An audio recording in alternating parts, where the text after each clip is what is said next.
Welcome to episode 6 of Research Without Tears.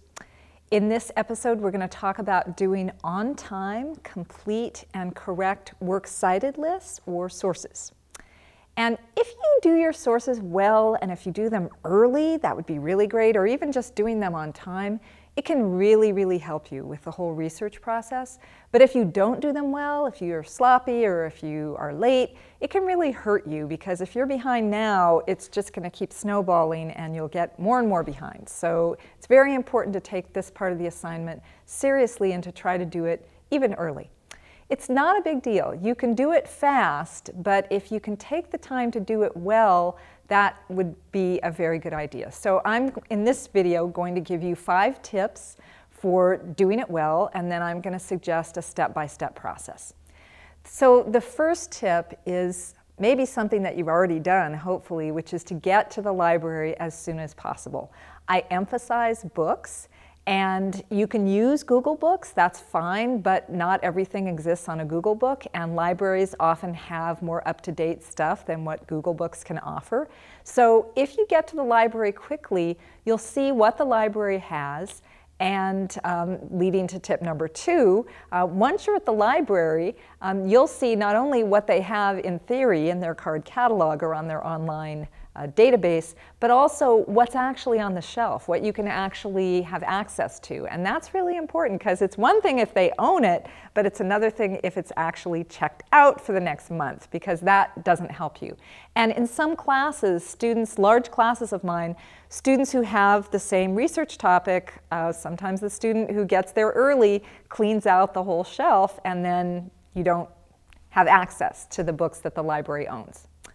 So the third tip to really get ahead a little bit is when you do spend some quality time in the library looking for sources and you start identifying sources, do your quotes, which is the next thing that is going to be due for this assignment, at the same time that you're doing your sources.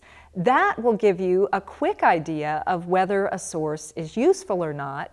And it's also going to kind of help you get in the mode of looking for information as you're culling sources and deciding, you know, should I check this one out, or should I just get the 2 cards from it that I'm going to be able to get right here? That's something that you can do. The fourth tip is that it's important to remember that your sources are the start of the whole process. On the one hand, you don't want to turn in junk. You know, they do need to be sources that have some scholarly connection and that look like they're going to help you in your paper. But on the other hand, I'm not going to completely hold you to the very earliest stuff that you find. A good research process usually involves having stuff that you find in the beginning that kind of teaches you generally about your topic, and then just making decisions as you go about whether you're actually going to use that stuff or whether you found something that says it better or has better information or more up-to-date information. So you're going to be doing 3 or 4 works cited lists as this process continues with different incremental steps that I'm assigning, and you're going to keep changing, and I'll be able to watch your works cited list grow and change as you turn in the first one now, and then another one with your sources, and then another one with your outline, and then your final one. So that'll keep changing. The 5th tip is reducible to 2 words: note cards, note cards, note cards.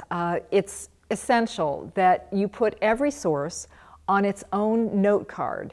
And then you will have wonderful ease later on when you actually need to figure out what source is from where and who the author was and what the specific page numbers were in that journal. That's going to make it so much easier. So those are the 5 tips. Let's talk about the process. So first of all, it's important to make sure that you're on time. And how do you do that? You do that by starting early with subject heading searches. You need to see what's out there in the world. What do local libraries have? You know, what do libraries that are within a shouting distance have? Because our libraries can often borrow from other libraries. And as I've said, sometimes other students clean out the books that you want. Our library at Gavilan and the Santa Clara County Library can often order for free the books that you need, but it doesn't help you if you do that when you're 3 days from turning in the paper. It only helps you if you do it when you're 3 weeks from turning in the paper, because it usually takes a week or 10 days just to get the book. It's worth knowing that, though, because if you start early enough, that's a real incentive to start early. You can get books that you need. You don't have to buy them. If you can afford it, fine, buy books, but not all college students can, even though there are possibilities with alibris.com and half.com. But you know, that takes wealth, and I'm not asking you to actually acquire the books. If you start as soon as the paper's assigned and work out any kind of book ordering issues that you have, that'll really put you ahead. So the second thing you need to do if you haven't done a research paper lately, or if you haven't used databases, is go to the library and learn how the Gavilan Library databases work, learn what the passwords are, learn how to do searches, because everyone's a little bit different, and this is a skill set that will really serve you well in life. Give yourself plenty of time. So that's how to do things on time. Second part of the process is how to do things that are complete, how to do a works cited list that's thorough and complete. So usually I ask for 5 sources on your works cited list. If I ask for 5, give me 6. You might not find that important to do, but as you start going through your sources, you may find that 2 of the 5 are not workable, and now you have to go back and find other ones. So, you know, put a bunch on there and see how they work. My class emphasizes using books in historical research. The internet can be useful for some specific things, but the quality of the information and the quantity of the information is far inferior to what you can still find in books. Internet sources for history topics just aren't as good. And when you're writing up your sources, you need to remember that a list of internet addresses is not going to make it. I want books, and I also want an MLA style. So that brings us to the last point. We've talked about how to be on time. We've talked about how to be complete. How can you make sure that they're correct? Well, that sheet that I give you on MLA needs to be carefully used. It lists how to account for just about any kind of source, how to account for a book, how to account for an essay in a book, how to account for a book that's got editors, how to account for a website with an author, without an author. So really, there's no shortcut. You just have to look at it and figure out which case applies to your particular source. You can't just kind of glance at it and do a quick job. It has to be a careful, precise use of the model that's on that sample sheet as it applies to each of your sources. And the works cited list is always on its own page. It's not combined with other stuff. It's always alphabetical by author. You don't number the sources, and you don't put all the internet sources in one place and all the book sources somewhere else. It's alphabetical by author. If there's no author, you go by the title of the web page.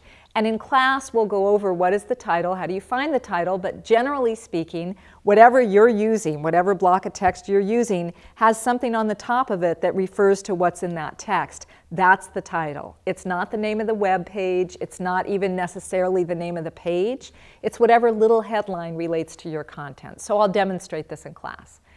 So by title and by author mixed together, again alphabetically, so that you've got everything in one big list. And ebooks count as print sources, even if you got it online, so that's fine. For works cited, as you'll see, when you look at that model, you indent the second and third lines, and you can make a few hand corrections, but you want to have it pretty close to being perfect based on that model. So that's how you can go about doing on-time, complete, and correct sources when your first, second, third, fourth, and final works cited lists are due. And I'm always happy to help, so bring your questions to class or come and see me on an office hour.